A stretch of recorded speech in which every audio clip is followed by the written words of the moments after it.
let us stand. We always stand when we sing the Negro National Anthem. And I think most of us know at least the first verse of it.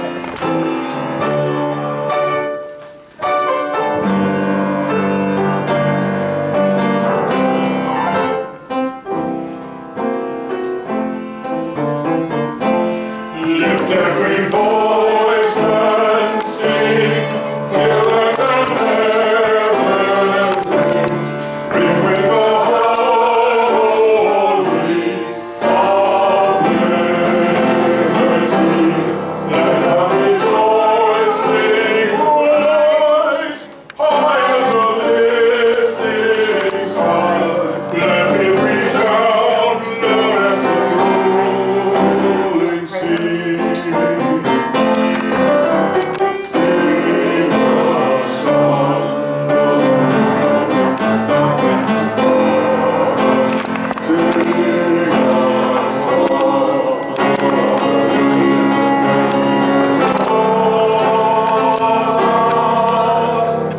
Facing the rising sun, on the day begun, let us march on till victory is won. Thank you. Those of you who may not know, James Weldon Johnson and his brother were natives of Florida.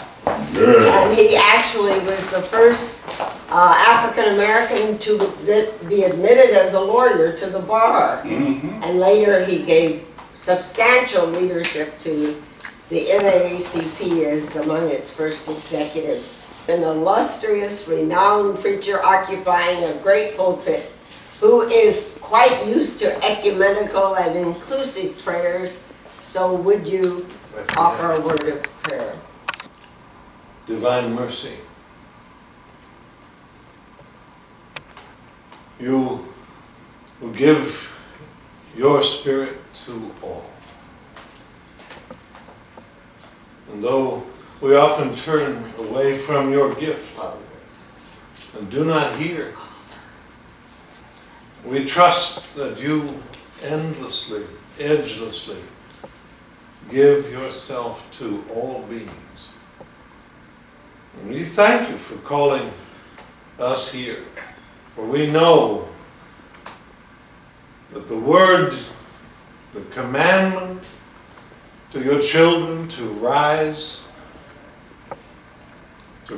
up and stand, comes from your heart, from the depth of being. And as we remember Rosa Parks here at the 100th year after her birth, after many decades of experiencing freedom and hope renewed, with what joy do we remember her name and come to know new friends in the fellowship of love which you established for all your children. These things we lift up in word and in silence, and we pray in action. Amen. Amen. We don't have printed programs. We started out that way, but it looks like we were going to be such a small, intimate group. How many of you saw the dedication of the statue of Mrs. Rosa Parks on the news coverage or in full? Would you just raise your hand? Well, I guess it was interesting that not all of us saw it. But in a way, it's like all of history is. Because what you see is just a slice, a small slice of the total experience. And today, our theme is something like, we came up with words, celebrate, to accentuate and accelerate overcoming, because that's what it's all about, you know. The movement sort of spontaneously developed that song, We Shall Overcome, and a President Johnson at a high point of his administration said, we shall overcome. And so to the highest levels, and this is still our challenge because we have not overcome. And so in a sense, this is dedicated to that. Mrs. Rosa Parks was such a loving, kind, gracious lady. And one of the things she said when people always commended her for being such a role model as a leader, in fact, they called her mother of the civil rights movement, she would always respond with something like, there are countless unsung heroes and heroines of the civil rights movement on whose shoulders we all stand. And because of that, we would this day like to look at some of those people who were before Rosa Parks. And we have many of them out in the country waiting for us to call them and connect. I'm going to ask our friend, because this is her phone, if she would make the connection with Dr. Richard Hastings Smith while I tell a few things about him. Richard Hastings Smith came to live in Marion, Ohio, as his family was moving about. His dad was would you get the phone number and get them on the phone? Dr. Richard Smith, I think it's in. Oh, I'm sorry. Oh, here's my phone. Oh, yes. Do you know the number? I'm sorry. Oh, Anyway, Dick Smith, I knew from senior high school. And I never had any idea when we both ended up at Ohio State that our lives would come together again. But a lady inherited the Delmonica Hotel in New York City because her people had built a tremendous real estate empire. And a certain Donald Trump, I understand, was interested in acquiring that building. Well, a lady named Elizabeth Klein Hans, who had a yen of hobbies. One had to do with black actors and actresses, and I met her because she did a play and pulled lots of people from all over the country, and the play was called In the Footsteps of Moses, which was about Harriet Tubman. And at the time, I was a leader of Church Women United in New York State, and she wanted help in promoting it. And that's how I met her. Then when I went alone actually to the theater, I met a dear friend who introduced me to a black physician who said he graduated from Ohio State Medical School in 1950. Well, guess what? I had graduated from Ohio State Medical School, but Ohio State is so huge that not all black people, Negroes we called ourselves, or colored then, we didn't know each other. And I had always wondered where Dick Smith lived or went. And he'd never been listed in the directory of alumni. But then after meeting Dr. Who had practiced in the Bronx and given up named Benny Childs, I said, I'll look again to see if Dick Smith's number is listed. And guess what? It was listed. It said retired, Arlington, Massachusetts. I called him up and said, you know, I met someone. Did you know him? Of course they knew each other. And thus, I was reconnected with Dick Smith. And I learned that he lived right outside of Boston, where Northeastern Law School was. And Northeastern had been where a cousin of mine from the Midwest, after working as a fiscal officer in Kansas City, Missouri, decided she wanted to go to law school. She went to law school, and she was so mature, the student leaders just loved she and her husband to be.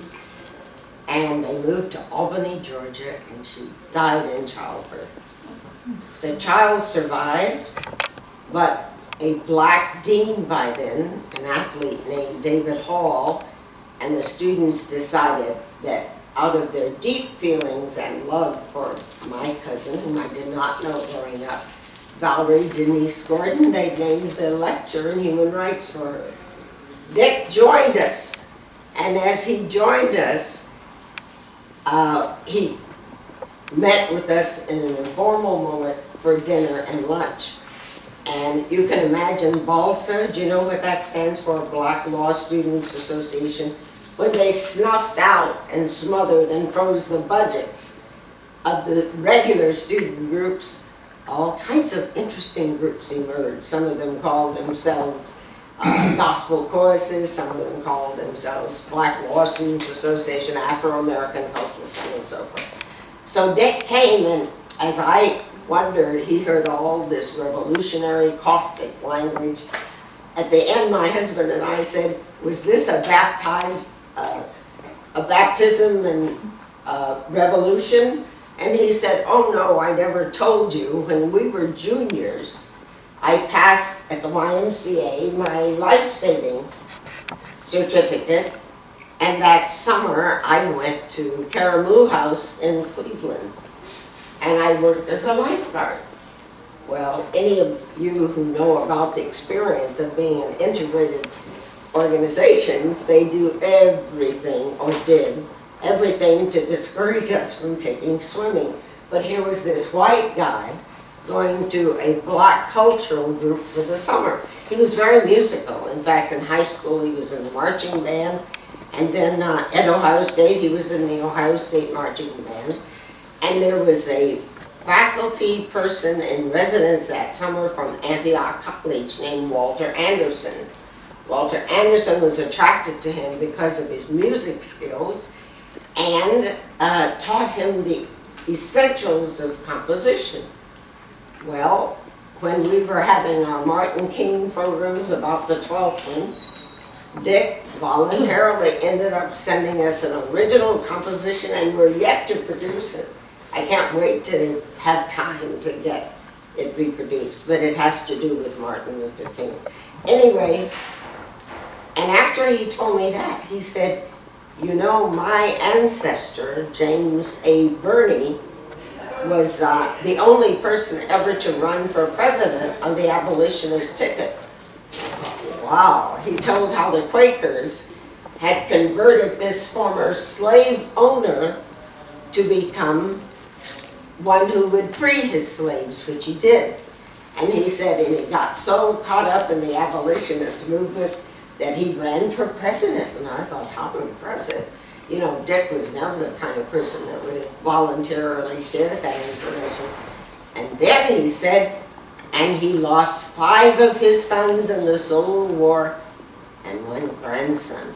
And you know, by then I just sort of thought, well, excuse me, you know, I don't know that I have immediately paid such a price. Anyway, he's retired from Massachusetts General Hospital. So we're about and to call we're this going person? to talk, yes. Yes. So Dick Smith. Dixon, is the number written here? Oh, yes, I'm so sorry. Yes. And his number Take is your time now. 781 646 6703. 646. 6703. What should I call him this week? Oh, I will. Yes. And Dick Smith, It's going to. James Birney, is mentioned by Harriet Beecher's. Oh dear. Maybe I dialed this wrong. Let me try again. I'm sorry, 781 646 6703. Harriet Beecher Stowe, in the introduction to her Uncle Tom's Cabin, which changed the climate of the whole discussion on slavery, mentions James A. Birney because her family, Here's the last four numbers again. oh, the last 4 numbers, 6703, mentioned James A. Birney along with Lemuel Haynes. Any congregationalists here who know that that was the first man of color ordained in the Congregational Church who ministered to the Indians in Western Connecticut and New York State? And it just shows you that before December 1st, 1955, there was an awful lot that was going on, and it had begun in the 1800s. Most of you probably know the story of the Amistad. That was the slave ship that was transporting slaves from Sierra Leone to be sold in Cuba, and I believe that was in the 1830s. And this man, James Burney, was involved, very involved, even before that. And it just shows that one person becomes a great symbol, but as Mrs. Parks says, each of them always stand on the shoulders of someone else. And later, after we speak with Dr. Smith, we're going to call another lady who is a relative and descendant of Harriet Beecher Stowe. And her name is Carolyn Bischoff. And I won't go into details of how we met, but she stands ready to just share a few sentences out of their experience too. And then following that, we will be talking with others among them. Most people think that Mrs. Parks' actions in 1955 had never been had before, but I just showed the lady an article about a woman named Irene Morgan, who was from Newport News, Virginia. She was a veteran of the Second World War and had returned to her Newport News, Virginia home. She was taking a bus and was pregnant in 1942. At the end of the war, I guess it was 44 or 45, and the bus driver insisted that she give up her seat to a white person. And she wasn't, as Mrs. Parks, nonviolent or even so disposed, and she reacted as any person having been exposed to the independence of spirit as she, and she rebelled and resented. She was arrested, and as I said to someone recently, the most secure people in a community, in the black community, tend to be the preachers and the undertakers. They're most secure emotionally, intellectually, and are better off economically than most people. And she rebelled. A minister and his wife named, no, he wasn't a minister, he was an undertaker named Carter. They got the best legal representation for her, and that ended up with Thurgood Marshall taking the case all the way to the Supreme Court. And in 1944-45, they ruled that anything having to do with interstate transportation, there was no room to regard any laws as constitutional. And yet nothing big happened in Virginia, even though it was 10 years before what happened in Montgomery, Alabama. In Montgomery, the Bible speaks of the fullness of time. A lot of things had happened. There was a black women's political caucus. Many of these women were college professors at Alabama State. And as if you saw Taylor Branch's book interviews lately, he said the assurance of the success of the Montgomery boycott was already established because of the leadership of women like Mary Burke and Joanne Robinson, because they've been working on it for years. And by the time Mrs. Parks took her stand and Dr. King came to town as a 26-year-old man, and Fred Gray came back from law school as a 26-year-old. And then some people who'd been a part of the Roosevelt administration named Clifford and Virginia Foster Durr got so tired of being hounded by the McCarthy era that they decided they'd go back to their comfortable Alabama and just lead a quiet life. But they were so mature, you know, late 60s. And here was Fred Green, and he wasn't even Dr. Martin Luther King. He hadn't earned his PhD, but he was working on it at Boston. And so when Mrs. Parks was arrested, they befriended her and became like family to the cause of civil rights. And this day, I have spoken with them. The oldest daughter lives in Mechanicsburg, Pennsylvania, and we have been become very close. And as I called the other day for the activities pertaining to the inaugural of President Obama, I spoke with a grandson who indicated that one had suffered dementia since I spoke with her weeks or months before. And I said, but I always speak with Mr. Walter Lyon. Is he able to speak? And he said, well, he suffered a stroke. So that sort of shows you that time just, what's the song said, bears all her. We have a call from a lady whose husband was Fred Shuttlesworth Sr. She is the second wife of Fred Shuttlesworth. In fact, she's on the phone and she's going to share with us his illustrious career because, believe it or not, as we said, the other people were involved 10 years before. December 1st, 1955, Fred Shuttlesworth, and this is a program they held in Brooklyn, when the IRS has a way of giving revolutionaries a hard time, you know? Well, they give them a hard time, and friends in Brooklyn brought them here, and they were together, and she very kindly is going to share with us a few minutes of reflection. And we'll put you on the speakerphone, Ms. Shuttlesworth, and a small group of us are here, but we represent some powerful connections, and we are all ears for what you'd like to share with us. All right, let me know. We are ready.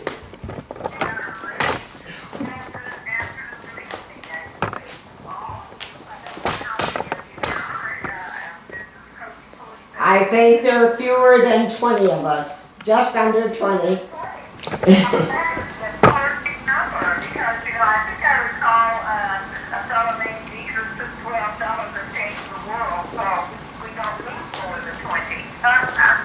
And Maybe. some of the leadership challenges at the state that 50 years or so ago, I don't suppose we could bring more than 20 at a time either. I am the violent Shuttlesworth. I am the second one, as Mrs. Cosey Pulley has shared with you of Reverend Fred Shuttlesworth. I'm serving in hoping that we put that together this evening. We know a little bit about my husband and his work. So earlier, there's very little to celebrate without the work of Fred Shuttlesworth.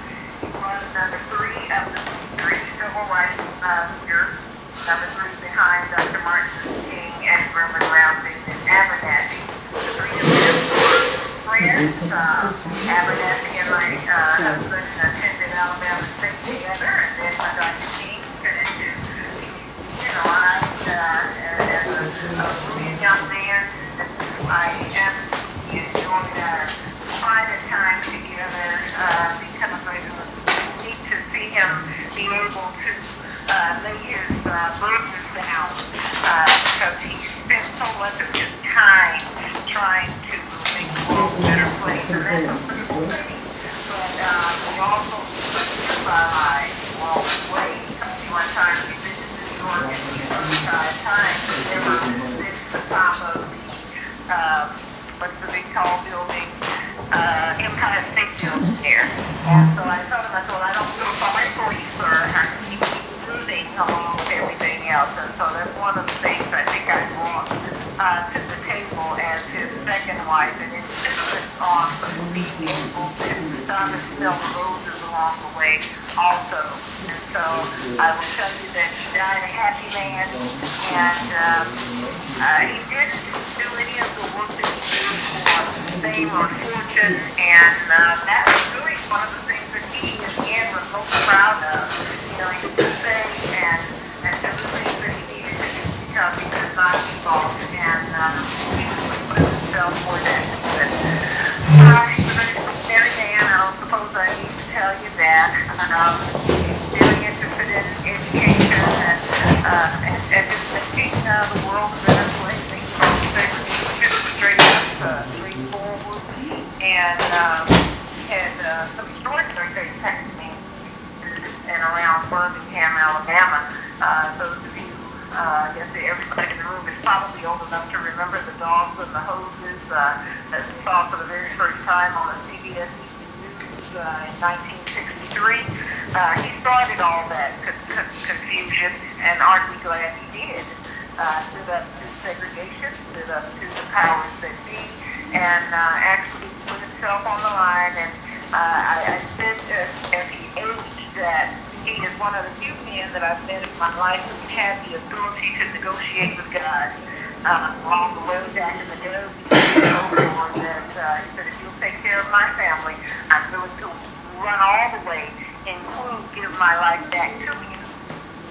And so he said he did not expect to see his 40th birthday by segregation in Birmingham, Alabama, and went to Lord allowed him 89 plus years. And so we are so grateful that he lived long enough to see some of the fruits of his labor. And President Obama, we had a wonderful picture of President Obama, Senator Obama, who we met up with in Selma, Alabama, for the annual Bridge Crossing in 2007. And at some point, my husband couldn't keep pace with the march, and so a wheelchair showed up and put in his wheelchair, and then Senator Obama took off his jacket, rolled up his sleeves, and pushed Reverend Shuttlesworth to the top of the Edmund Pettus Bridge. At that point, we all kneeled to pledge. And so when we stood up, Bill Clinton, who was kneeling in front of my husband, did not stand. He walked around, and so we have wonderful pictures of President Obama pushing the wheelchair, leaning over the wheelchair at this point, behind my husband, and President Clinton walking in front of him. And I said to Fred Shuttlesworth, you're the only black man I know who can get the attention of about one to two U.S. presidents at the same time. So he had an extraordinary life. We are working on both a book. I got him to talk the book out before he got sick, and so I've had the extraordinary task of turning that into something readable for all of you, and hopefully I'll get that completed by the end of this calendar year, as well as we are in conversation with some folks who are working on both a documentary and a major motion narrative film. Hopefully both of those will be. So we're kind of busy. I'm headed to Cincinnati this weekend to accept an award on his behalf. The Freedom Center is giving him they're calling the International Freedom Conductor Award. And so it sounds like it's a kind of big deal. And so my delivery is I'm supposed to be in Cincinnati on Saturday night and in Selma, Alabama for this Bridge Crossing on Sunday. Y'all pray for me. I have to figure that out once I get off this call. So I'm going to stop there. If you have any questions for me, Pulley, I'm all ears, and I wish I could have joined you all this evening so we could sit together and tell stories.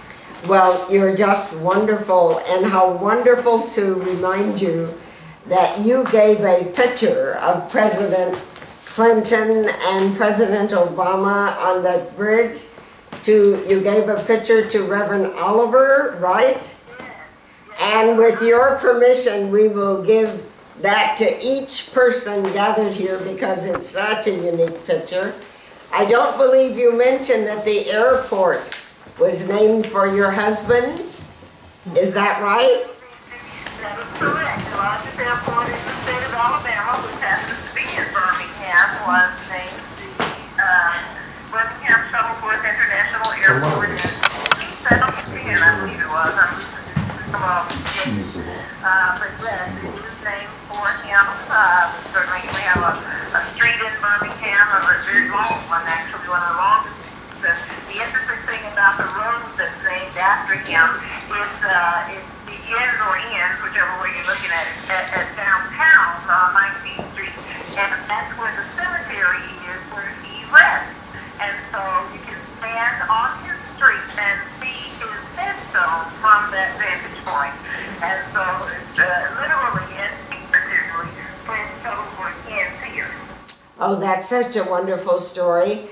And I could tell you that when my husband graduated from Yale Law School in the mid-50s, and I from the law school, we were married, and somebody turned our names in, and we got invited to the Roosevelt Hotel, and among the regular attendees was Eleanor Roosevelt, Howard Mellish, Fred Shuttlesworth, and we'll never forget his wonderful humor in the midst of tragedy and threats and so forth. Thank you so much, and I think you will hear our response.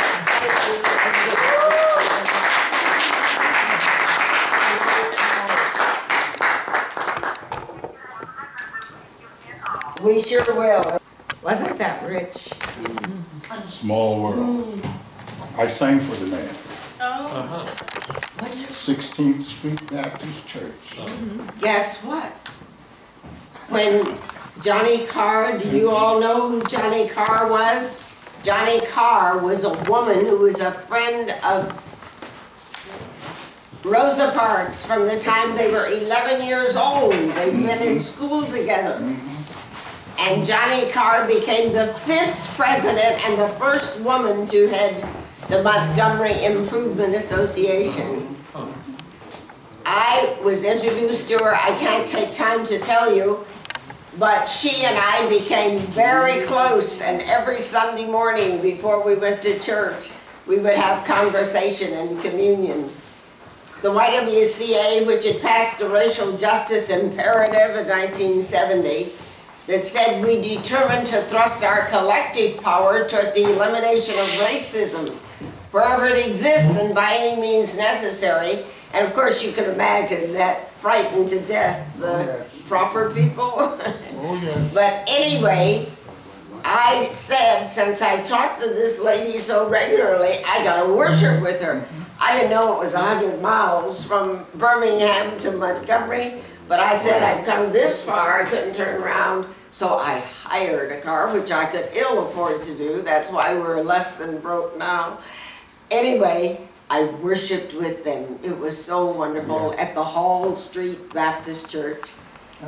And the family invited me to sit on the dais in the stadium at her funeral, and I sat beside such impressive people as I sat in back of Reverend and Mrs. Lowry. It was such a meaningful, moving experience.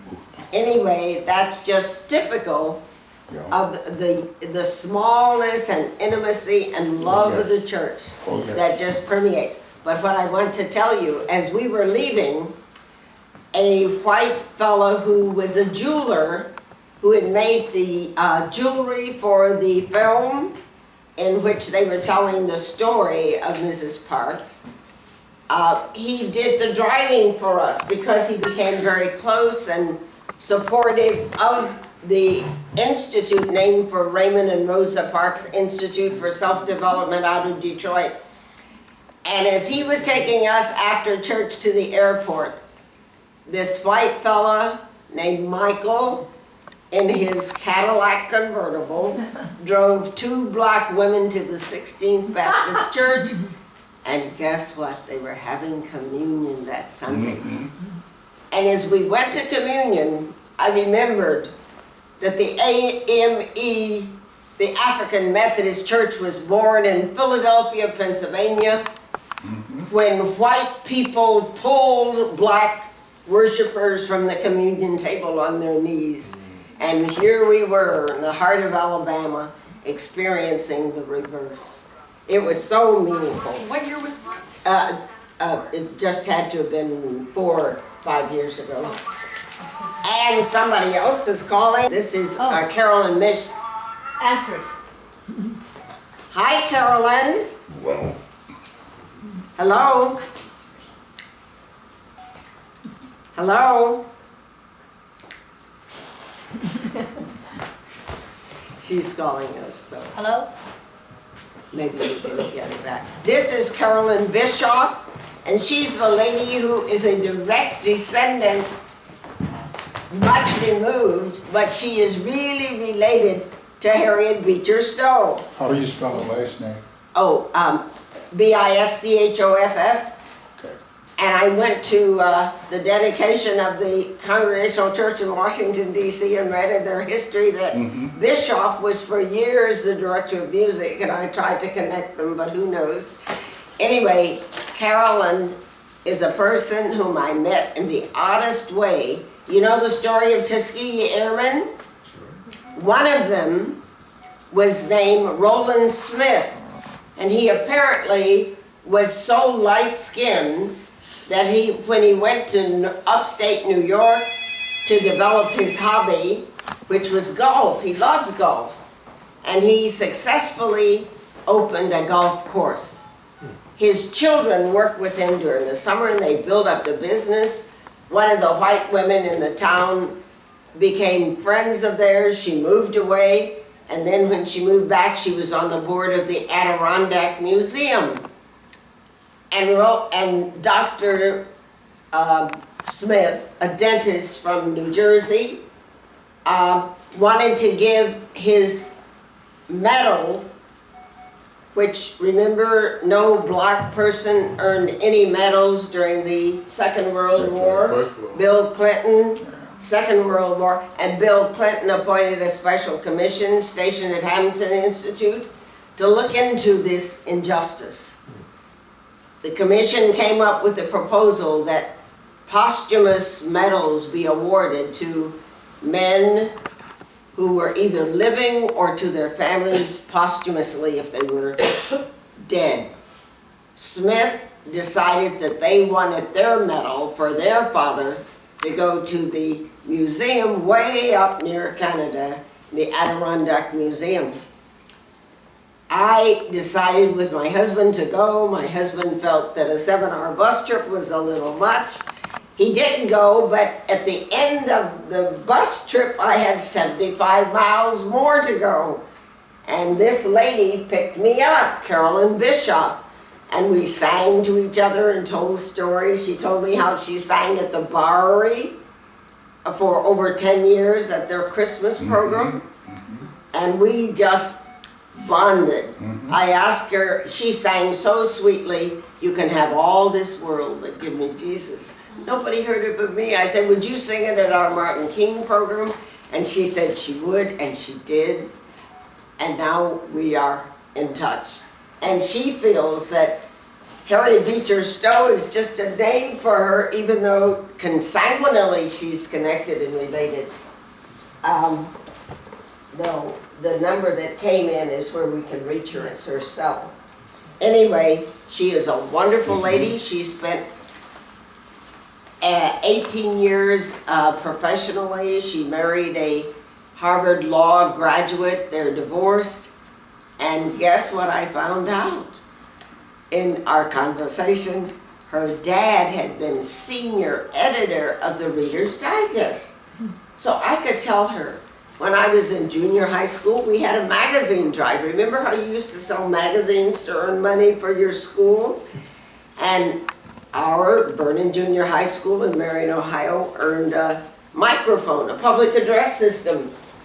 And an English teacher pulled me and a student, a white male, and forced us to take her elocution lessons. Well, we wanted to play with our friends, and here she was making us stay after school to take her elocution lessons.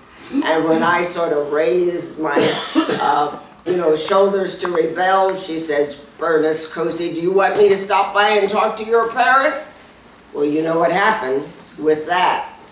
I took elocution lessons, one of the greatest favors. In fact, at Yale Divinity School, I teased Bill Mule. I told him I didn't take his course in preaching. I thought I probably could teach him a few things. He's now 93, 4. Anyway, this is a small world, because here her dad was. I never heard of or even knew anybody on Reader's Digest, and yet indirectly he'd had an impact on my growth, development, and maturation. Let's try to reach Miss Abernathy. Do you all remember how persistent Dr. King was that his best friend? In fact, if you recall, Abernathy, Juanita and Ralph Abernathy had been in the community of Montgomery about 3 years before Dr. King arrived at Dexter Avenue Baptist Church. And Dr. King was absent at a meeting in which they were deciding who to elect to head the Montgomery Improvement Association. Ralph Abernathy and others proposed Dr. King's name because he was new to the community, he was kind of green, he hadn't had time to make enemies. And so whenever one went to jail, the other one was there. They couldn't have been closer. So let's see Miss Abernathy. I hope she's still waiting. We're about almost 20 of us gathered here, and it's a small, intimate group. So we're all ears.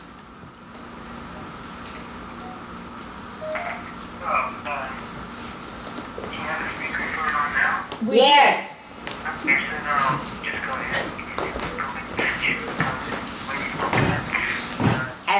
In your very loudest voice, Doctor. Okay, I'm going to become a little louder. I don't know what the connections are. But anyway, as you know, you just asked me to talk about one of the many shoulders that Rosa Parks has for support. And I want to talk about a person who is not only for his determined passion, but also his physical expertise. That's James Cosey Pulley. He was born in 1792 and died in 1887. Now, his father was an immigrant from Northern Ireland who fought Plymouth in slavery in Kentucky. Can you amp the voice for this on the mic focus? Or would I great? Oh no, I can't amplify it, but I can record it. Oh, okay.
Oh, indeed we did.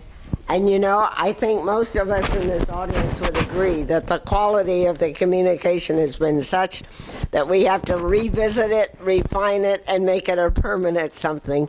You are so good. But just to mention that your ancestor was this enmeshed, this involved, this sacrificial, and paid such a heavy price. Little did I know that that kid in my graduating class in 1946 from Marion Harding High School had such an experience. Thank you, and I think you will hear our appreciation as we thank you with cheers.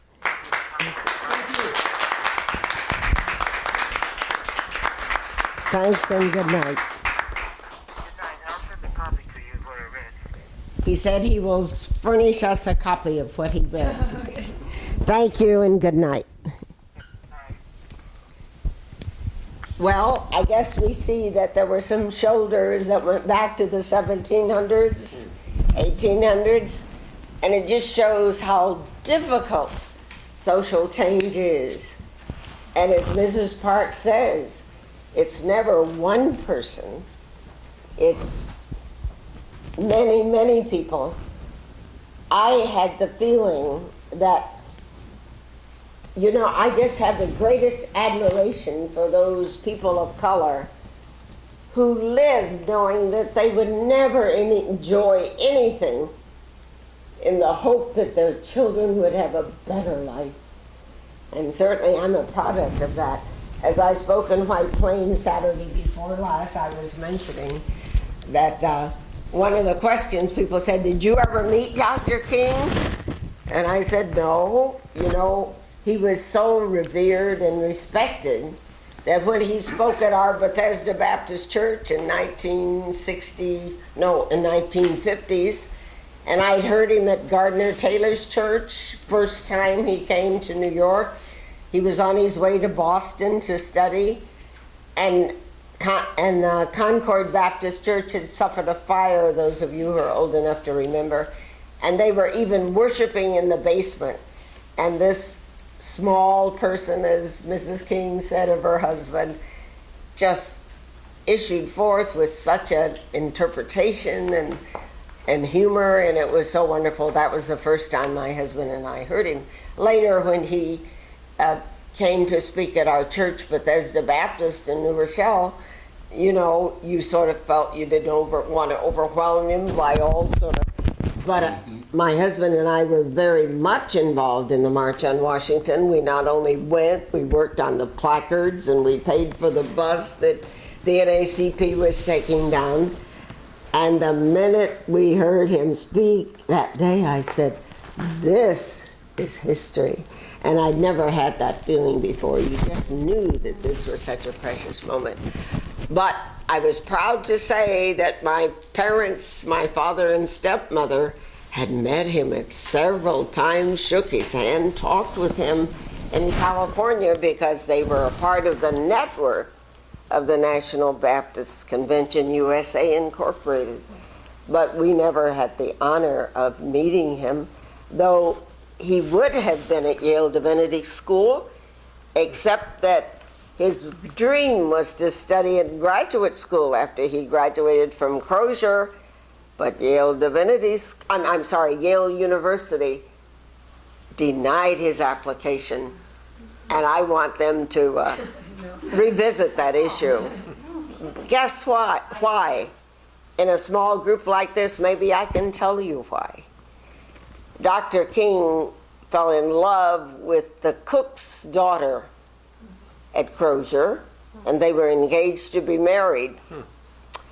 And Mama and Papa King took a train, and I was told this by a family member, took a train and said, son, you can't be marrying no white woman. You're going to be a pastor of a Baptist church in the South.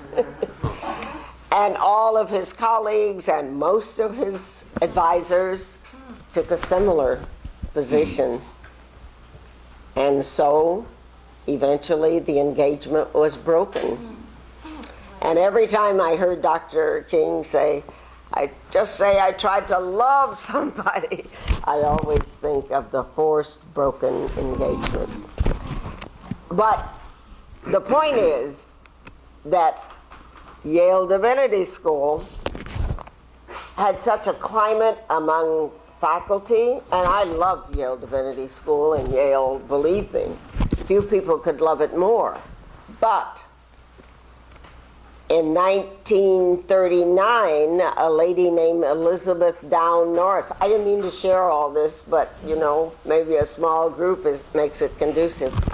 A lady who was from Vermont and white named Elizabeth Down Conant Norris fell in love with a lovely young man from Morehouse, and he was AME, African Methodist Episcopal. The present bishop, the head bishop, is Bishop Norris. The climate was such that students were against it, the faculty were against it, and they married in secret at Grace Congregational Church in New York City. Joe Allen, who had a father and a brother and was the best man. Sterling Carey performed the ceremony. Sterling went on to be first president of the National Council of Churches. But racism was so entrenched that even when people reached out in love, they had to hide it or deny it. It really was that terrible. Frederick Douglass didn't deny it. No, he didn't, and that was why some people hated him. His second wife. Right, and that's why some He said he people didn't care. This is what he hated wanted to him. do. Yes, but we are just beginning as a nation to overcome this. In fact, my friend Stephanie Dyer just walked in, and she was able to attend the Gilder Lehrman Center $25,000 book award named for Frederick Douglass because two history majors at Yale, two Jewish men, were serving on the board of the Morgan Library, and they were at a retreat at Sleepy Hollow, and they, in an informal moment, said, you know, the most interesting part of American history is slavery, and nobody teaches it very effectively. So they pooled their resources, inherited wealth from Duane Reed Pharmacy and the other one. They pooled their resources and offered a $25,000 book award for the best book on slavery. My husband and I went to all of them except the last one, which Stephanie attended. And eventually a black person began to get it, but it was painful to realize that none of the award ever went to a black person until Annette Gordon Reed. You know who she is? She was a teacher at NYU Law School. She came out and got the DNA experts to establish that the Thomas Jefferson 38-year relationship with the teenage girl whom he took as his mistress, Sally Hemings, and had 8 children by them. And my best friend at that YWCA conference that I told you they passed the racial justice imperative, Ellen Craft Damon, she said, I'm much more proud of the fact that I'm named for Ellen Craft. William and Ellen Craft were the couple from Augusta, Georgia, who posed. She pretended that she was the slave owner. Her brown-skinned husband, she pretended, was her servant. She put her arm in a sling, and they boarded the train in Augusta and came to Philadelphia. Before they got there good, the slave catchers followed them. Then they followed them to Boston and did the same thing. So eventually they moved to England, started a family and raised a family, saved their money, and came back and bought the farm, the plantation on which they had been servants. And if you go to Lincoln University today, I think your son graduated from there, as you will find Haynes Institute. Haynes Institute, you can research it or Google the name. But that just shows you how complicated all of this mess is. Someone was speaking of James Robinson. James Robinson in 1952 went with a brilliant black student and a brilliant white student. The Presbyterian women funded their trip to India because the big talk in those days was this brown-skinned little man from India who had brought the British Empire to its knees and gained freedom and independence for India. So everybody wanted to talk with Gandhi. And parenthetically, I probably shouldn't say it, but Inuga Reddy, an Undersecretary General of the United Nations who was responsible for the sanctions against South Africa, a little over a year ago sent me a package containing all the correspondence with those wonderful people, Benjamin Mays, Howard Thurman, all of those who were also present at the founding conference in San Francisco of the United Nations. They had back and forth correspondence. If you know any people who'd be interested in publishing it, have them to contact us. That was, you know, I'm just running, talking too much. But anyhow, it just shows that this movement did not begin December 1, 1955. Mrs. Parks is a beautiful symbol, but she's a mere symbol of what hundreds of thousands of millions, black, white, yellow and brown, red, have done to make the kind of possibility of this. I was about to say humorously that David Blight, who heads the Gilder Lehrman Center for the Study of Slavery Resistance and Abolition, when the Amistad came back from the Freedom tour to Sierra Leone and back, David and I met on the boardwalk as the ship was on the dock in New Haven, and we said, you know what? President Obama could never have married a light-skinned colored woman. It never would have worked. And so we were rejoicing that Michelle Obama, even though her parentage, as the writers are proving, is equally as mixed, but the fact that we have been so indoctrinated and so misled to assume, because of people like Strom Thurman, did you read the February 6th issue of his daughter, whom he denied in life? And yet she was his daughter, there was no question, just as Annette Gordon Reed's. You know, he really didn't deny her. He, one-to-one, but publicly he did. She went to South Carolina Yes. State and he would visit her.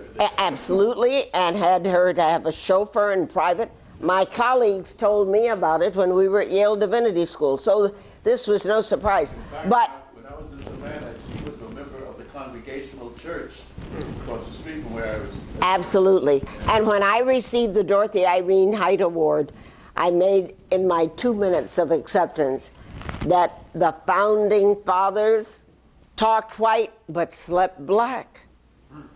And that's the irony of this mixed up nation.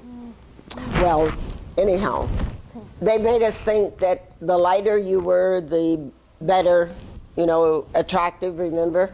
In fact, a brown-skinned woman couldn't even become queen on a colored campus until after the 55.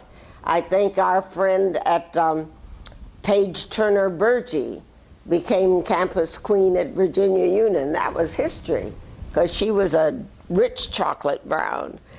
But at Ohio State, I think it was Jesse Owens' daughter who became the first campus queen. We were so indoctrinated that the whiter you were, the better. Well, when I gave a speech, Nanny Helen Burroughs had said black women need experience speaking in public and worship. And so we have a great tradition called Women's Day. And when I spoke at Bethesda Baptist Church in October of 1960, and my topic was, is the American dream meant for us? And I was lucky because my bus driver brother-in-law had a thing about machines, Charles Pulley, and he taped it. And so we have it on tape. Is the American dream meant for us? I said, we got it all mixed up. Because if we should be proud of something, we should not be proud of how light we are, we should be proud of how dark we are.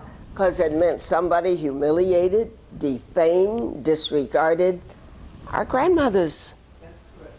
And now it's finally being corrected. And over here is a lady who didn't introduce herself. We introduced ourselves, Stephanie. Tell who you are and what you do. Good evening, I'm Stephanie Dyer. I'm a social worker by trade, and I work for the Department of Education. 5th anniversary of Rosa Parks Institute. And I was so proud to tell them that this girl had come out of Detroit, and I thought she was responsible for a couple hundred homeless kids in the Bronx. And I said, I found out she's in charge of the well-being and programming for thousands.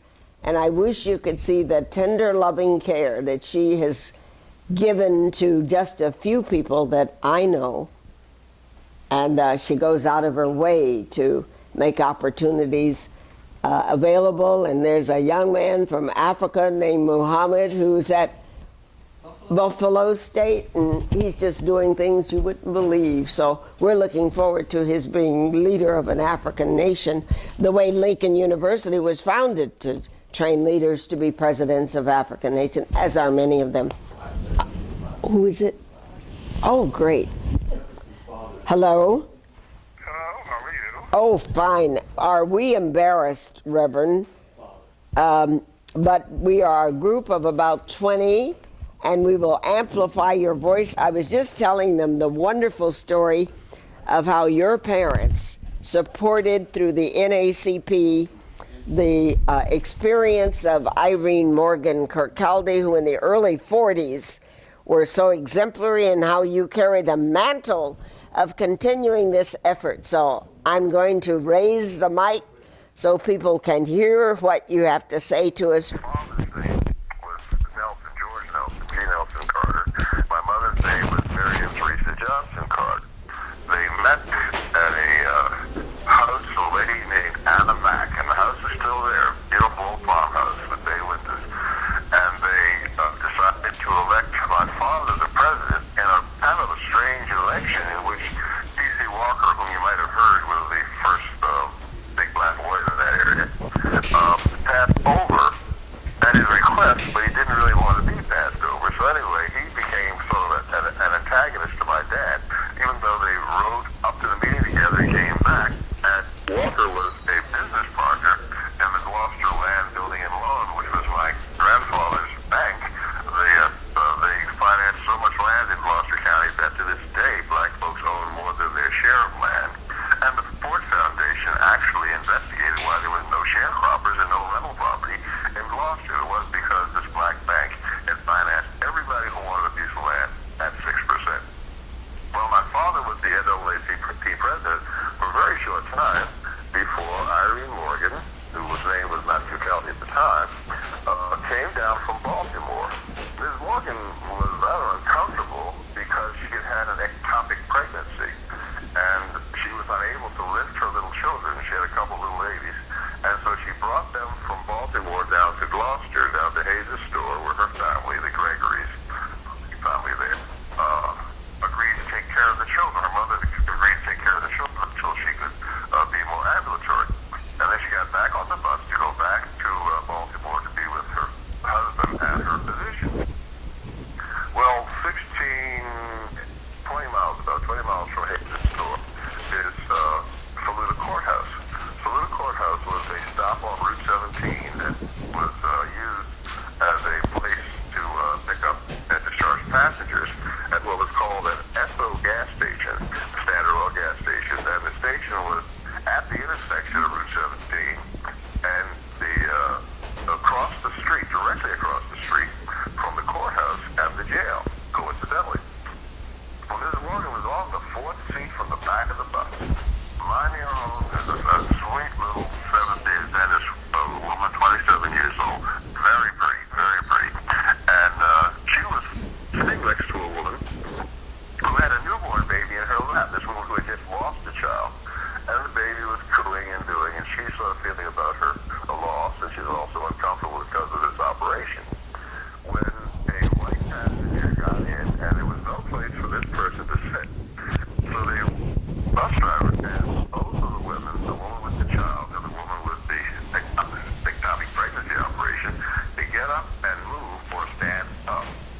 Now, Mrs. Morgan could not stand for 7 hours as the bus wound its way from courthouse to courthouse and town to town, all the way back to Baltimore.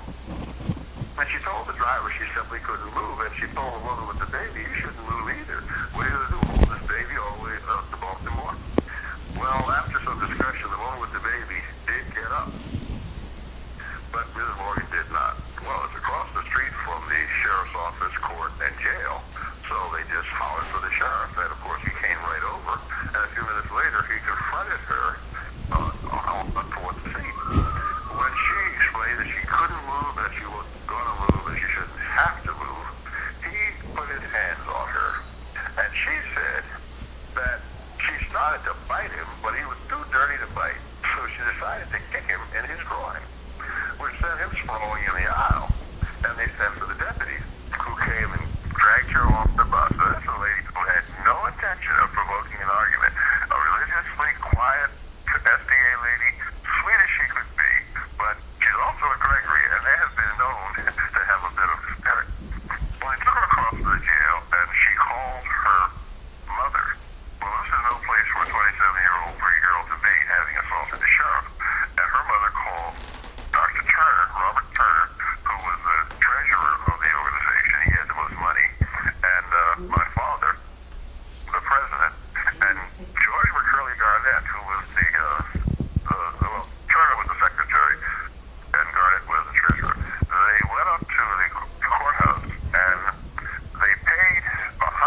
move, which is how they got to federal court.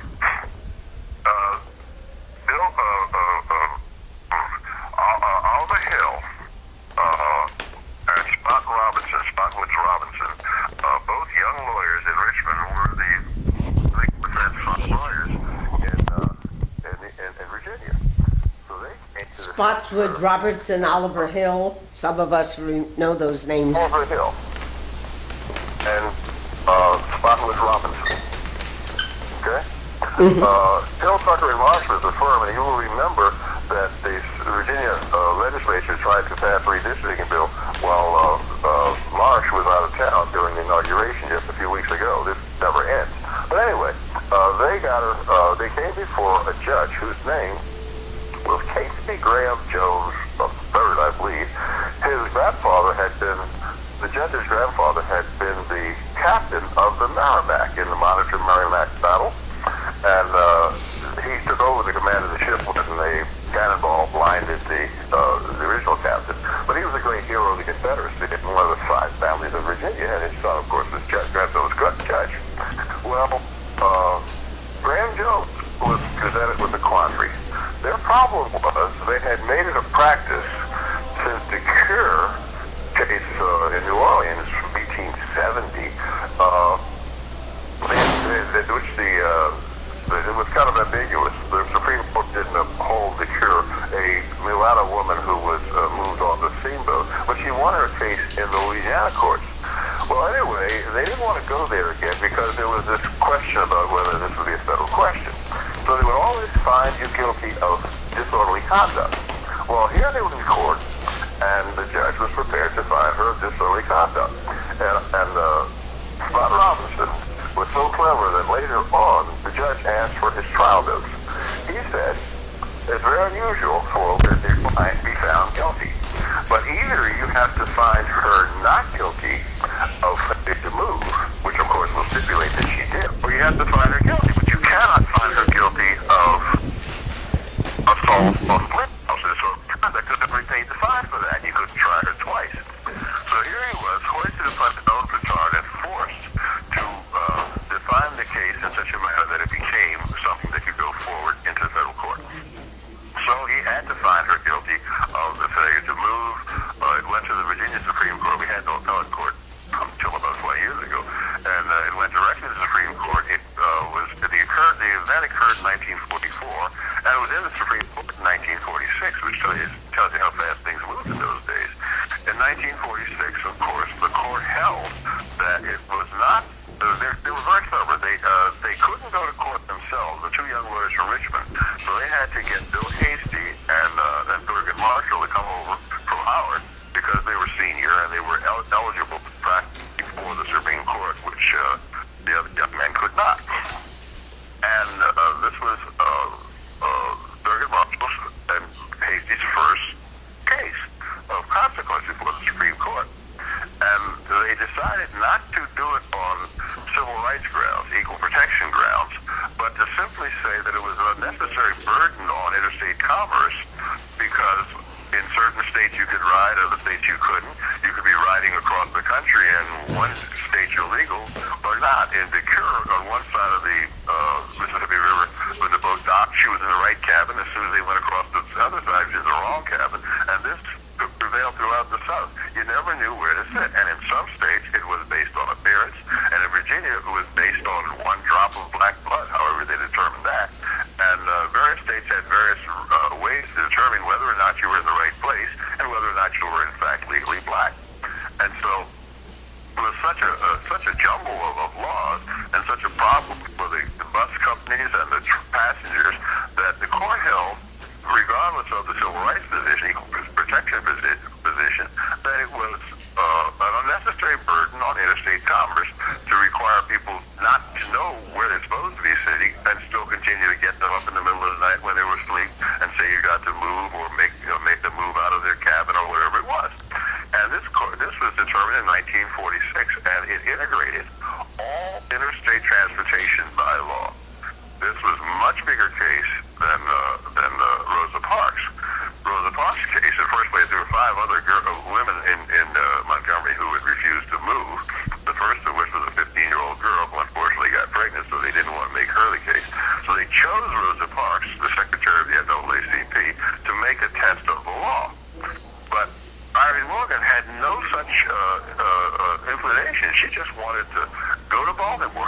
her own business. Well, they won the case, and interesting enough, about 2 months ago, we installed a Virginia Department of Highways marker, big aluminum plaques that are put up on poles in significant areas of Virginia, and they decided to put one out in the front of the courthouse, between the courthouse across the street from the bus station, which is now a gas station, and the NAACP was there, their president, who got a ticket on the way to the meeting, Ben Jealous, who looks perhaps like he's Caucasian. He was almost there running late when he got a ticket from, of all people, a black sheriff about 5 miles from the courthouse, who did not know who he was and was clearly unaware that there were hundreds of people down at the courthouse with the traffic all blacked up, and gave him a ticket anyway. We had the presentation, he spoke, and they unveiled the plaque, and everybody had a great time. Of course, it was all well televised. Irene Morgan was completely forgotten about until Thurgood Marshall announced that he was going to resign from the court. And at that time, I, of course, knew the story because it was part of my family history. And I wrote to the Daily Press a letter called Remembering Irene Morgan. And they're very nice. They print my stuff from time to time. And it was a half-a-page article on the op-ed page describing this incident, which people didn't even know about. Well, in the next year or so, the 350th anniversary of Gloucester, the establishment of Gloucester County, was being celebrated, and the people in the Historical Society decided that they would certainly record her event. And she was there. She was beginning to subside into a bit of dementia, but she was in pretty good shape at that time. And she was the guest of honor at this presentation, which was all of a sudden NBC, NBC, CBS, CNN, all of them had cameras there, and they recorded her event, and it, of course, made the national news.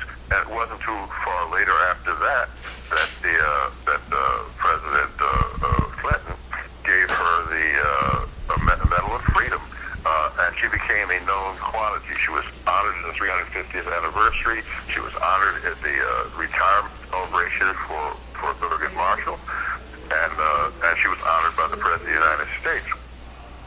This was Marshall's first case. It established the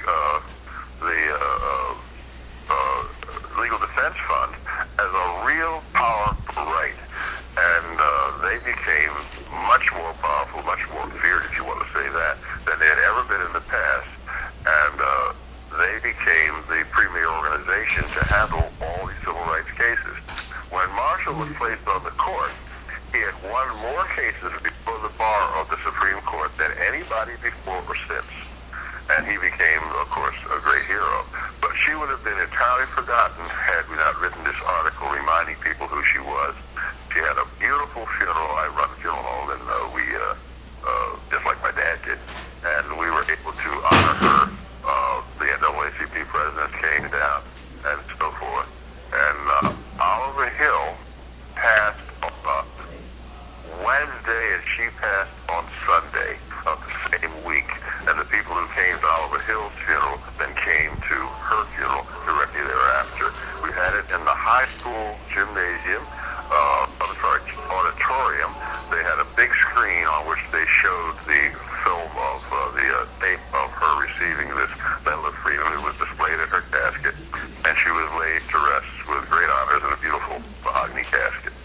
So she has gone into the annals of history, not as Rosa Parks, even though she probably should have been honored, but in 1942 they didn't have television, and they didn't have a great deal of communication, and so she was, it was impossible for her to get the publicity that they'd gotten with the riots and the dogs and all the other things that went on many years later.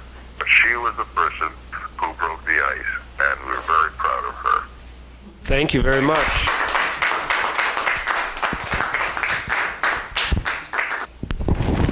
Reverend Carter? Thank you so much. I hope you heard the applause of those of us gathered here. It just proves what we know so well, what Mrs. Parks said, that there are countless unsung heroes and heroines on whose shoulders we all stand. And what a salute to your parents. Were you a child when all this was happening? Yes, I was born in 44, so I was a little kid. That's wonderful. Why don't you tell them about the letter you just got about your mom? Oh, okay. Well, we'll go from that time to this time because they continued the struggle. And at the time, there were laws requiring separately equal schools in Virginia. And my father and the other people the first and only, which resulted in the building of two identical schools. One was the high school for the white kids, and the other was the 12th grade class from first to 12th for the black kids. But the schools were identical, brick for brick, locker for locker, microscope for microscope, and book for book. They had to be absolutely, the desks, everything had to be absolutely equal, which was then monitored by the federal officers for 5 years. And that was the only case the NAACP took with respect to equal schools, because they went way on from there saying that it could not be equal. And so there were only 3 schools built in Virginia, and only one of them survived. The school board attempted to take that building down last year, but of course our community came together, and the school is now, the T.C. Walker School that had been built then, is now is going to be the headquarters for the entire school board operation in Gloucester County. Meanwhile, my father's business was suffering badly because there was a lot of economic pressure placed on people not to patronize the Carter Funeral Home. So my mom, who couldn't teach in the school system down there anywhere, they're still in the system, went to Philadelphia and took us with her to the school here. And so we spent the winters in Philadelphia and then we came back in the summers, which kept them living apart. We went back and forth on Thanksgiving, Christmas, Lincoln's birthday, Easter, and I would come home. And one Lincoln's birthday, we were coming back from Philadelphia on a bus that we got in Baltimore. And when we got on Route 40 near DB Junction, where 40 and 301 come together, the man stopped in the middle of nowhere in this bus and told my mother that we couldn't sit behind him and watch him drive that bus. And my mother acquainted them with the case, and he said he didn't care what the law was, and threw us off the bus. We're sitting beside the bus while he tried to figure out what to do, and the police came. Now, in Philadelphia, we always taught at the public demonstration school, but it's the best schools in Philadelphia, that the policeman was your friend. They had a big Irish cop whose name was Officer Friendly, and he would sit you on his lap and tell you to trust the police. Well, the policeman came around the corner to discuss this thing with my mother, looked like a Confederate general, and he was not officer friendly at all. And he called her names that I was unfamiliar with and told her she was going to go to jail and her kids were going to go to juvenile detention. And we stood on the side of Route 40 with the bus running along, speaking of diesel fumes. And I looked up, and I remember this because I was like 7 years old. I remember seeing the people looking out of the windows of the Greyhound bus. There was no air conditioning. And I remember that there was a white woman about halfway down the bus who was looking down at us. We were well-dressed. We always traveled well-dressed. And she was crying to see my mother in that position. But the black folks in the back of the bus were saying, oh, come on, where you were going to be late. The soldiers had to be at Quantico, and they were going to be overdue for leave. And so there was a lot of pressure on her. And the police were talking about putting her babies in jail, and she's an elementary school teacher. She knew that could be very, very bad. And so we got on the bus, and we sat on our bags in the middle of the aisle near the front of the bus. And the driver took us home. But the bus was late getting there, and when we got to Gloucester, my father, who was waiting for the bus to come, because he used to drop us off in front of our house, wanted to know what had happened. And that was the first argument that I heard my parents have, in which he said, Teresa, you should have gone to jail. She said, Nelson, they were going to put my babies in jail, and I didn't want them to be traumatized like that. He said, we have other people who are taking this risk. If you're going to be an officer in the organization, you take this risk. And she said, but Nelson, they were going to put my babies in jail. This was a circular argument. I finally got sleepy and went to bed. I was listening to it on a staircase because they didn't know I was listening. And to this day, when I tell this story, most of the women in the audience side with my mother, and most of the men side with my dad. It's an insoluble question. But anyway, that went on. Then after that, we had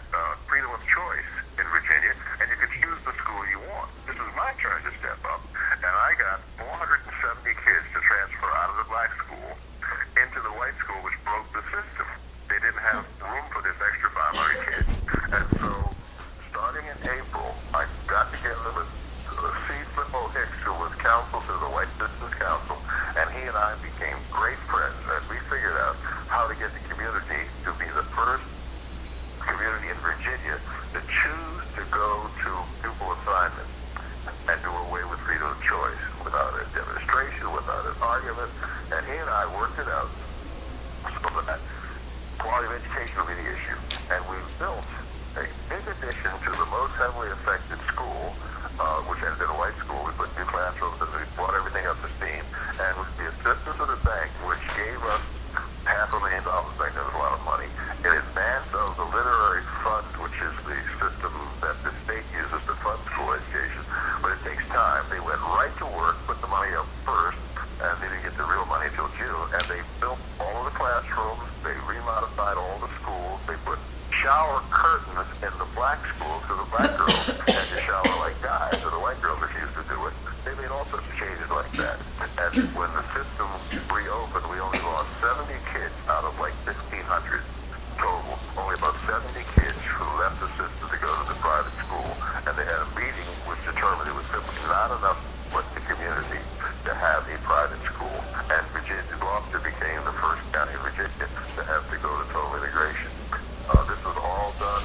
We had Gloucester is the first place they had a civil rights riot. There were a group of blacks and Irish slaves, because the Irish indentures were in fact slaves after 1660. In 1663, they rose up together in the first slave rebellion. And Gloucester that was also instrumental in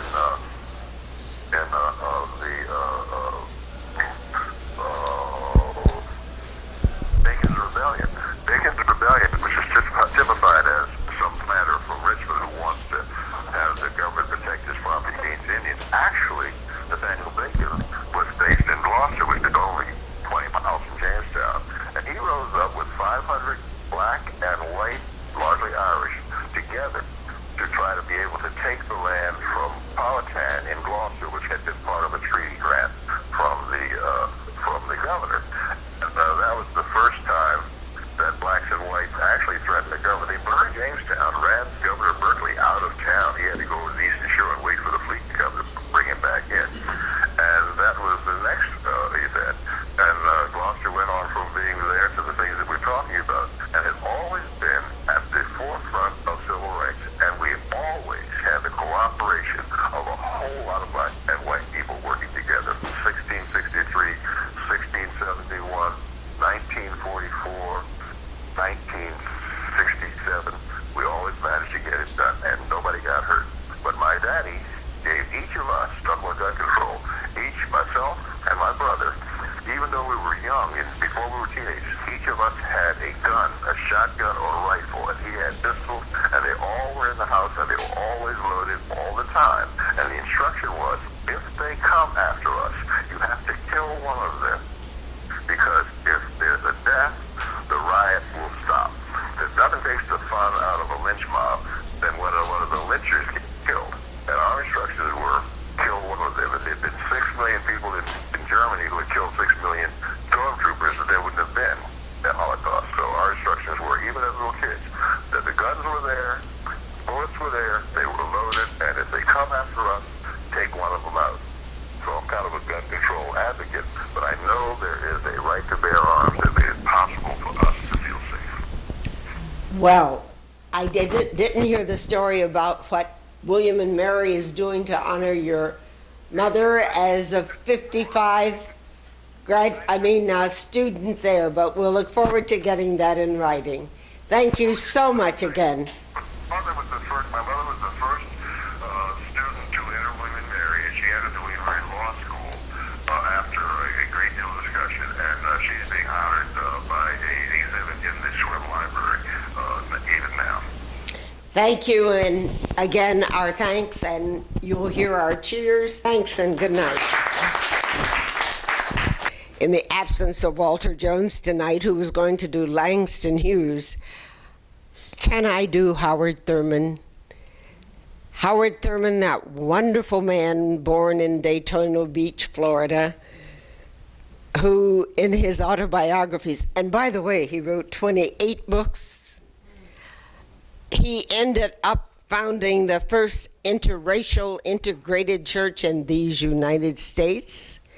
He had gone to Morehouse, was dean of the chapel at Howard University, and in the 40s moved to San Francisco and started the Church of All Peoples. Is that it?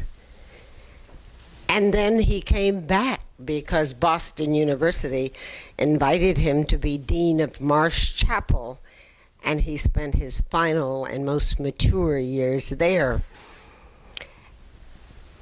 He was a friend of the Kings, so when Martin King came to Boston to study, he knew the King's family so well that it is said that Martin and he would get together and watch Jackie Robinson and all that followed them break the color barrier in sports, and they would unwind and relax in their home. But in 1948, it was my privilege as a girl born in Mississippi, gone to Ohio State University, and I was selected as a youth leader in the YWCA to go to the first convention of the YWCA of the USA. And guess who was president of the YWCA of the USA at that time? A lady from Riverside Church, whom I understand was the first woman deacon, Riverside Church, Connie Anderson. And in those days we said Mrs. Forrest Anderson, and Connie Tate is her daughter. But during that convention in 1948, the National Board of the YWCA had selected Howard Thurman, the Reverend Dr. Howard Thurman, the founder of the integrated interracial, everything church in San Francisco, to lead the devotions. Well, I got mumps and missed one of his wonderful sermons. But before, at Ohio State, in the Roger Williams Club, we had a couple from California, white couple, and we got together Sunday evenings, cookies, fireside chat, and so forth. And they had already introduced me to Howard Thurman and how I love his poetry, and may I say, if you don't know, one of my favorites. A ceaseless search, like the ebb and flow of oceans, marks all men and women's days. Man and women are marked for questing. Why is the sand ever hot under his feet? Is there some weird magic that works on his brain? Man and woman is marked for questing. A ceaseless search, like the ebb and flow of oceans, marks all our days.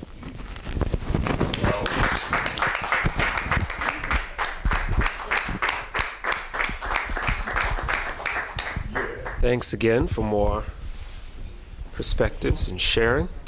In that time, I thought of a story I'd like to share relevant to our subject matter tonight about an unsung hero, one of those unsung heroes that Bernice mentioned earlier. She was born in 1948 in Moultrie, Georgia, the fourth of 10 children, and she went on to Savannah State College for her bachelor's degree in, if I recall, adult education or education, one of the two. And then she went to Florida A&M, moved to Tallahassee, Florida, where she reunited with the man she'd grown up around the corner from, who was at Princeton Theological Seminary at the time.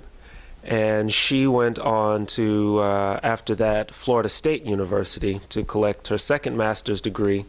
And she is now a happy librarian, the jobs she said she'd have taken had she not become the mother of one. This one. My mother explained to me, it's my favorite story, my favorite parental story of all, how she, at the age of 15, had to protest for up-to-date and books in good condition for use in what would be her going into high school. She was out of junior high, she was a young lady, and wanted to establish herself out in this wide world and knew that an education was key and would not settle for inferior textbooks. So she and friends, not organized as any part of any mass protest, she and about 6 other friends sewed pockets to the insides of their jackets to take toothbrushes and feminine hygiene products because they intended to be arrested. Black girls, in late 1950 Georgia, in the south of Georgia on top of it. So they called themselves sitting in at the school board superintendent. And now in a town the size of Moultrie, Georgia, I'm sure that building was about the size of this room. I mean, the prison was, the court was the size of this room. I mean, it's a very small town there. So they got arrested and they spent a night in jail, one night.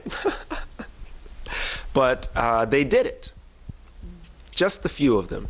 And I think that something like that is quite amazing, that young people could take their time away to focus on something important and do something quite amazing in the face of what could have been easily imagined threats to their well-being had they, chosen to go through with it as they did. Oh my gosh, really? Moultrie, Georgia, how about that? How about that in Savannah? Well, it is more in the middle of Georgia. Okay. Right, sort of south. I mean, it's south. Yeah, southwest. Yep. So it's about 3 hours. Oh, I know it's good. Mm-hmm. Yeah. Right. 45 minutes from where I grew up. Interesting. Any other stories to share? I have a bunch. Okay, please do. I was part of my graduation performance. It was when I graduated from the University of the Arts in Philadelphia. I was performing and I wrote a poem on the program, and I would just like to share it with you all. And it goes like this. There's a need that kindles inside us with a fire that burns the soul with desire. We search for the substance that fills the space, yet in seeking our wishes we find emptiness too. The ones we love are but far from understanding it. We push even further for their awareness. Exposed are we who show the other side of beauty and betray ourselves for not hiding it better. We have a dream that started long ago, and at times we feel that we've been there before. But there is no mystery as the dream unfolds, as it always knew we would be faithful to it. Thank you. After departing from Savannah, Georgia, and returning to Georgia, after the assassination of Dr. King, I was in my dental office, I had oral surgery office in New York, and I had a friend from Brooklyn says, "Man, let's go down to that funeral." I said, "How can we go down to the funeral? It's 9 o'clock now." He said, "Maybe there's a midnight special going down to Atlanta." I said, let's try it. Let's try it. So luckily, when we got there, there were 2 seats left going to Atlanta that night. That was the first blessing. But when we arrived at Atlanta, and it was the night that they were the last viewing before, because the next day was the burial. When I arrived at Atlanta airport, I can't remember what it was named at the time, but I was so impressed by the organization that Snake had there, with the buses for the people coming in. They would make reservations for those needed, and for those who wanted to go to Ebenezer Baptist Church, you had an express there.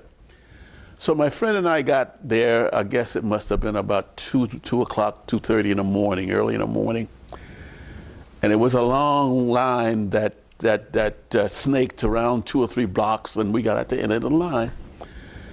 And we stayed there, and we stayed there, and I can remember when we got in, it was about 10 minutes to 4 in the morning.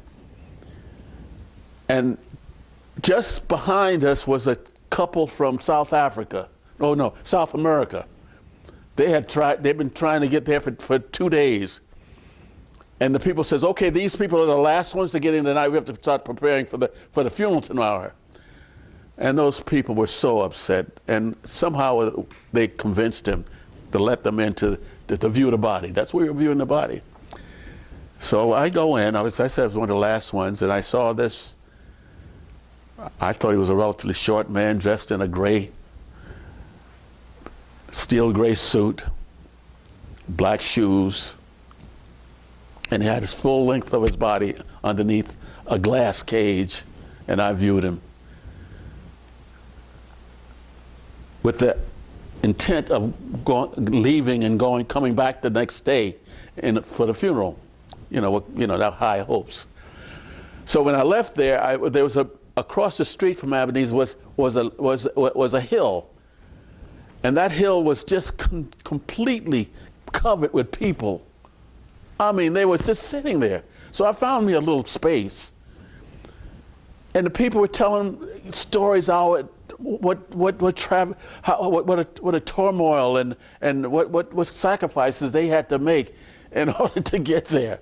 They came by motorcycle. They hitchhiked. The whole side of the hill was just pregnated with people from all over the world, with the hopes of the next morning when they opened the doors, we're going to go in there and they're going to witness this funeral now. High hopes. So of course the next morning came, and they finally started the funeral. None of us, of course, didn't get in. No. It was the only time that I saw the presidential candidates at that time entering into the church. Romney Sr., he was the governor of Michigan, the same Romney that was a candidate for president here. Humphrey, he was there. Robert Kennedy, he was there. Bill Nixon, he was there. It was such an amazing night. All these celebrities. I even met Ralph Bunche for the first time. He was there. And it was such an exhilarating experience, even though, as I said, I wasn't able to get into the funeral. I should have known I wouldn't be able to. But I was able to join the parade from that to the burial site, Morehouse. I guess that's where we went. I can see Robert Kennedy now. To this day, I can see him, the kind of suit. He had sort of a beige brown suit. He was there. Alamathy, he was there. In fact, he was the master of ceremony. But in reflection, I just, at times, in my pensive mood, I just reflect on that night. It was the most exhilarating night of my life.